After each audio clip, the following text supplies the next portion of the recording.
दोस्तों आज हम लोग इस सवाल को हल करेंगे। ये सवाल क्लास 10th के चैप्टर 3 दो चर वाले रैखिक समीकरण युग्म का है। तो साथियों एक बार सवाल पढ़ लेते हैं, उसके बाद इसको हल करते हैं। बहुत ही आसान सवाल है और ये सवाल बोर्ड एग्जाम में भी अक्सर पूछा जाता है। साथियों यहाँ पर लिखा है दो संख्याओं का अंतर 26 है और एक संख्या दूसरी संख्या की 3 गुनी है, संख्याएं ज्ञात कीजिए। तो यहाँ पर हमें दो संख्याएं बतानी है। तो चलिए दोस्तों हल करते हैं। बहुत ही आसान सवाल है। तो सबसे पहले लिखेंगे हल। चलिए दोस्तों अब हल करते हैं। तो हमें क्या करना होगा, हमें इस सवाल को पढ़ना पड़ेगा। तो चलिए पढ़ते हैं। लिखा है दो संख्याओं का अंतर 26 है, बस इतना सा पहले हमें पढ़ना है। तो लिखा है दो संख्याओं का अंतर 26 है। तो यहाँ मान लेते हैं, यहाँ लिखेंगे माना एक संख्या x है। तो हमें दो संख्याएं बतानी है। तो एक संख्या हमने x मान लिया। हमने क्या लिखा, माना एक संख्या x है, तब दूसरी संख्या, माना एक संख्या x है तब दूसरी संख्या कौन सी होगी। तो पहली जो संख्या हमने मानी है इसको लिखेंगे और इसी में माइनस करेंगे जो हमें अंतर दिया गया है। अंतर कितने का है, 26 का, तो -26 और इसके बाद लिखेंगे होगी। चलिए एक बार पूरा पढ़ लेते हैं। हमने क्या लिखा, माना एक संख्या x है तब दूसरी संख्या x -26 होगी।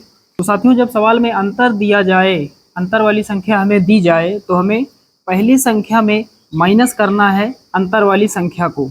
पहली संख्या हमने x मानी, x में माइनस करेंगे जो संख्या यहाँ दी गई हो। यहाँ 26 दिया गया है तो हमने यहाँ पर 26 लिख दिया। तो चलिए इसकी जांच भी कर लेते हैं ऐसा होगा या नहीं। तो लिखा है दो संख्याओं का अंतर 26 है। तो एक संख्या हमने x मानी और दूसरी संख्या हमने x -26 मानी। अंतर का मतलब माइनस होता है, तो यहाँ माइनस लगा लेते हैं।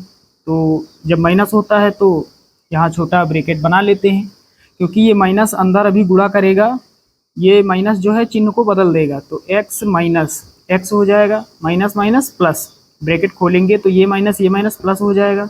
और कितना, 26, माइनस का x प्लस का x कट जाएगा, कितना बचेगा, 26 बचेगा। इसका मतलब जो दो संख्याएं होंगी वो यही होंगी, एक संख्या x दूसरी संख्या x -26। ये आपको समझ में आ गया होगा। चलिए अब आपको क्लियर हो गया होगा। अब दोस्तों आगे सवाल पढ़ना पड़ेगा। यहाँ से और के बाद यहाँ लिखा है और एक संख्या दूसरी संख्या की 3 गुनी है। अब यहाँ लिखेंगे प्रश्नानुसार, यहाँ लिखेंगे अब प्रश्नानुसार। ऐसा प्रश्न हमसे कह रहा है, सवाल ऐसा हमसे कह रहा है। सवाल कह रहा है कि और एक संख्या ये है, दूसरी संख्या ये है, और एक संख्या यानी x, फिर बराबर लगाएंगे। दूसरी संख्या की 3 गुनी है, दूसरी संख्या ये है, दूसरी संख्या की 3 गुनी, गुनी का मतलब गुणा, गुनी गुना या फिर गुने आ जाए इसका मतलब हमें गुणा लगाना है। अब यहाँ ब्रैकेट लगा लेते हैं छोटा वाला, क्योंकि यहाँ पर दो संख्याएं हैं, ये 3 अभी अंदर गुणा करेगा। चलिए अब थोड़ा सॉल्व करते हैं। तो पहले x होगा, बराबर लगाएंगे, 3 का गुणा x से होगा 3x हो जाएगा, माइनस 26 का गुणा 3 से होगा तो 26 यहाँ 78 होता है। अब दोस्तों क्या करेंगे, x को 3x के पास ले जाएंगे, माइनस का 78 है, इधर आएगा प्लस का 78 हो जाएगा, बराबर 3x, और ये x इधर आएगा तो माइनस का हो जाएगा। चलिए अब आगे हल करते हैं। ये पार्ट पहले लिख लेते हैं। 3x में घटाएंगे 1x, 2x बचेगा, बराबर लगाएंगे, कितना है 78।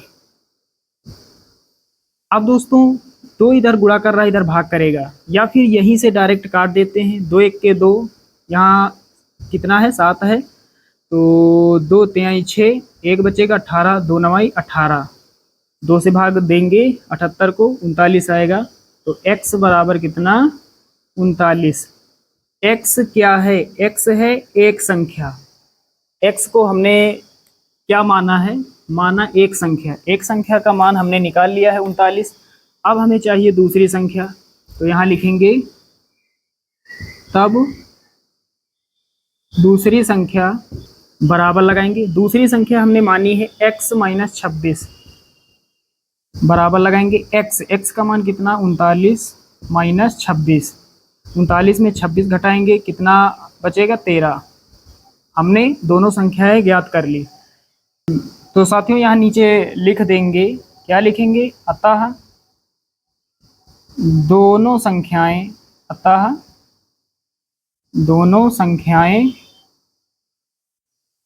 13,39 हैं। अतः दोनों संख्याएं 13,39 हैं या फिर 39,13 हैं। चलिए ये सवाल आपके समझ में आ गया होगा। चलिए दोस्तों मिलते हैं अगले वीडियो में, तब तक के लिए जय हिंद।